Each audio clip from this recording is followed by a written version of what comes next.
Okay guys, welcome back na naman sa aking YouTube channel, no? So ngayon, gagawin natin yung goldings ng live. So titingnan natin kung kaya mo magpa-gold nitong character na to. Yan. Wala tayong gold at 21, pero may resources tayo na konti, which is meron tayong 1.8M energy, tsaka dark steel. Okay, kasi may nabasa ako, di daw gumagana yung tips, kasi yung main ko daw is wala nang progress. Tama ka naman, bossing, no? Wala kasi talagang progress na yung aking main. Kasi nga, ang reason, guys, kasi nga, marami kasi tayong client dito na goldings. So, pag ganyan yung ano mo, yung client mo, madami ka kasing client dati per month, may umorder sa akin ng 30k gold, para sana tinanong mo, boss, bakit walang progress yung aking main? Gaya na sabi ko nga sa inyo, lahat ng gold ng mga alt ko, hindi ko pinasa yan kahit isang beses sa main. Pero kung iisipin mo, lahat na nabenta ko for 3 years ng goldings, baka sabihin mo doon, nagbebenta ng gold, ayan, ginagrind ko yan manually, kita mo naman kung ilan, diba?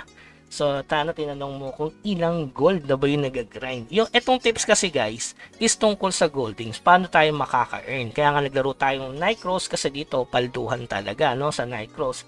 At sinabay natin yung Mirror. Pero hindi ako nagpabaya regarding do sa pagpapagolding sa Mirror. Possible yung main ko siguro medyo naiwan yung progress kasi hindi ko na siya ginagrind sa MS ng katulad dati na grind na 1.5 hour sa MS, yung magpa-farm ka ng elixir, glittering, kasi malas tayo sa pagkuha ng mga legend. Okay, so marami tayong material sa inventory, ayan, pero nagpapagold pa rin naman ako dito, pero yung gold na yan, alam mo, kasama mo pupunta yan, sa bulsa ko na yan. Okay, so ayan, pakita ko lang sa inyo kung paano tayo magpa-gold live. Okay, so ayan, sisimulan natin guys, no? So ngayon, titingnan muna natin kung anong item ba yung pinakamabili. So, ano ba yung item na pinakamahal? Bantayan yung market, tingnan nyo kung anong upgrade item dito. Since alt to, guys, isang alt lang to, sa out of 50 alt natin. So, tingnan natin yung ano yung pinakamahal. Mahal yung Virtue Pill, kita nyo naman. 178. Epic nito, 8, 16 sa Virtue Pill. Pwede tayo mag Blue Devil Stone dito. Ayan, 0.53 piso. So, sa Blue Devil Stone tayo. Simulan natin sa Blue Devil Stone. Para kasi may order tayo dito na na 300 gold. Meron naman tayong 300 gold, pero ipapakita ko sa inyo na gaano ka-easy kumita ng 100 pesos in just wala pang isang oras. Basta may alt kayo, no, na reserba. Okay?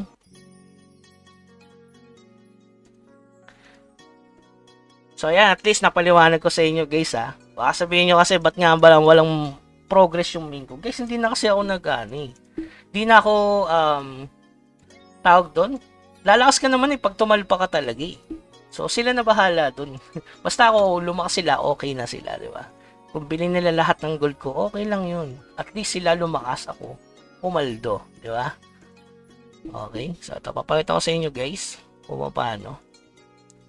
So, simulan natin sa Devilstone kasi yung Devilstone ang pinakamahal sa rare. Kasi yun lang yung meron siyang materials. Kasi meron siyang 900, pwede kang mag-craft nito ng almost 999. So, kalahatiin lang natin. Yan, para meron tayo ngayon. May 105 na agad tayo.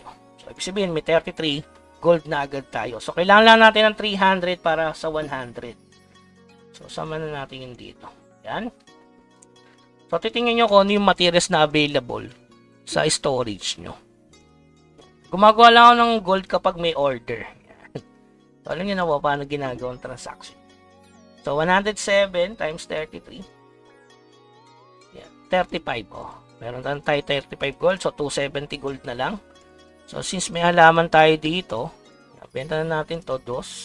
So, matic. Ito, napupulot lang to. Automatic yan Hindi ko alam kung saan pag nag-gather siguro. Kaya nasabi ko nga sa inyo, mga naka-stack lang naman yung mga gold nito. Ito, 2.5. So, ayan. Pwede ka magbenta nito, guys. 2.5 siya. So, benta mo muna yung possible na maging goldings. 15 pala. So, may 37 na agad dito. Yan, kita nyo naman. Cancel natin to para makita. May 94 na tayo agad. So, ano ba yung available ito? Siyempre, sa iba, hindi ito hindi ito ibebenta, ipo-progress. Tama, ipo-progress. Sa atin kasi, goldings lang. Yan. Craft tayo, may 10 tayo. Yan. Ito pa. Wala. Kailangan natin ng dalawang virtue bill. So, may 10 na tayo dito. So, 36. Benta natin sa 36. Ayan. So, 130 na mga bossing. Wala pa tayong ginagamit na ano ha. Okay. Craft tayo ng... Pwede sa halaman. Check natin yung halaman guys.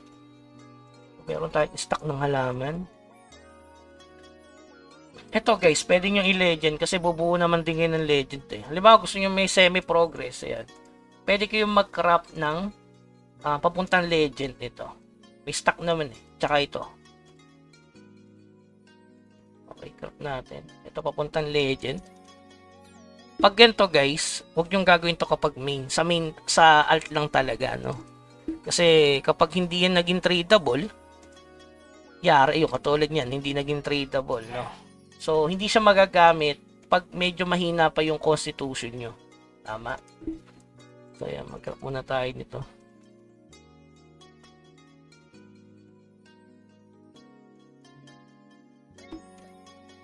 Tapos yung legendary na ganito. Yan. Kung di maging tradable to, GG. Yun lang. 500 glittering yan, guys. Makati yan. Ayan, katulad niya, may stock lang siya. Pero okay mag-alala kasi magkakaroon naman ng mythic. Nakita nyo kung gaano nakarami yan. Abangan nyo yung mythic. Pag lumabas yung mythic, paldo lahat ng alt. Alam ko yan, no? Paldo lahat ng alt nyo. Sigurado. 100% paldo lahat ng alt nyo. Sigurado yan. Ayan. Dahil wala tayong dark stain, hindi tayo pwede mag-ubos. Ayan, pwede nyo gawing ano yan eh, no? Goldings. Kaso mura na kasi yung mga ano eh. Yung mga legit na ganito. Yun, tradable. So, wala tayong dark steel. So, ang ano na lang natin is energy. So, 18 din to. Nakapusin pa tayo. Yan, 148 na. Ito, magkano to? 10. Grabe, 10 tayo. Yun, mahal yun. 8, 16. Yan. So, kapag wala na, dako tayo doon sa unicorn slice. Marami akong unicorn slices sa AFK ito eh. Marami yan. Ay wala. Ito pala. Tingnan muna natin kung magkano to sa market. Kapag mahal, yan 2.5, 2.8 guys. So 2.8. So ganito, pag ganito kasi benyo guys, walang bibili niyan. Sobrang dami. No? So kapag magbebenta kayo, sandaan lang. Ganun din naman yung magiging tax. Okay? Pag ganyan karami kasi hindi yan mabibili bossing. Kung ginawa mo lang yan para mapangharang, huwag mo siya gawin. Yan, katulad yan guys. So, na-farm to sa labyrinth. Alam niyo naman na lagi to nasa Pantasia. Pantasia para kasama din yung sa codex. So, yan, 922. So, since libre lang naman yung energy through daily logins yan, naiipon siya. Pwede kang mag-craft nito. Yan. So, meron kang 66 agad. Sa 2.9 guys, sa 2.9. Yan, 2.8. Pwede yan, 66 sa 2.8. So, meron ka ng 180 oro. Tapos na, yung 300 gold na kailangan nung buyer. Okay? Pero dahil dadagdagan pa natin yan, through old silver, pwede din. Kapag nagpa-farm ka sa MS, diba, tinuro natin. Marami pang pwedeng gawing gold eh. Ito, katulad nito. Meron tong, pwede kang bumili ng isang rare since wala tayong gold. As in, wala mo na tayong puhunan, yun lang resources natin ngayon. Ito, mahal din to eh. So, pwede kang magmina sa SP kung meron kang oras sa pagbimina. Paldo ka dyan. So, bukod pa dito kasi guys, pwede mo pang gawing legend. No? Yan, pwede mo siyang gawing legend. Ito, gawing legend. Pag naging legend yan, kita nyo naman yung virtue pill. Ito.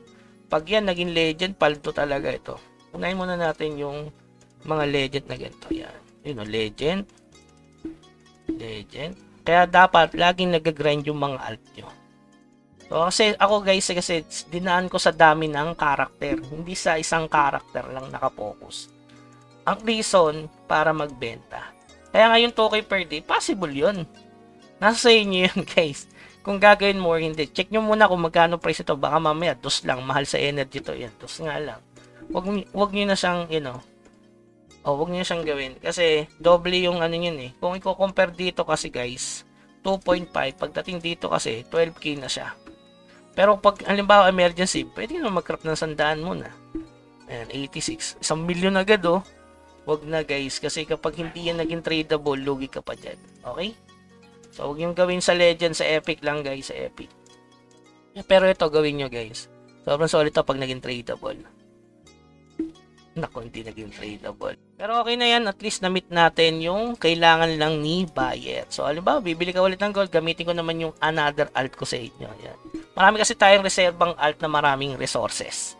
Yan, pinakita ko lang sa inyo to, isang uri din ng pampagold, yung sa Codex, Codex Patch. Kaya nga yung sa mga events, salihan nyo. Ito, i-AFK nyo lang sa MS6, sa may Old Silver, Magic Square, MS6, tapos sa Old Silver ka lang. Tapos hintayin na lang natin na mabenta lahat kung makaka 300 tayo. Tingnan natin kung lahat ba ng binend natin is mabenta. Katulad niyan, 2,279 purchase history. Yan, kita nyo kung gaano ba karami na ng gold yung pinindus natin para sa character na to. 1220, 17, ayan, may mga buyer tayo dyan. Alam nyo na yon. Okay? So, ayan, abangan nyo lang mabenta muna. So, yun guys, nabenta na lahat ng binend natin kanina. Yan, including na rin siyempre itong flower oil, siya yung pinakamalaki. No, so, yan, meron na tayong 335. Sakto yan, para sa nag-PM sa atin na kailangan niya ng 300G. So, matik 100 pesos na agad siya. 1:3 pagdating sa gold, pero kapag gusto mo sa token, yung regarding yan sa Nebula or sabi nating season token. So, yeah, in-apply natin kung ano yung technique na ginawa natin, yung tips regarding sa goldings, lalo na kung marami kang account. Okay? So, yun lamang guys. Keep grinding. Huwag kalimutan mag-subscribe sa ating channel. Hanggang sa muli. Paalam.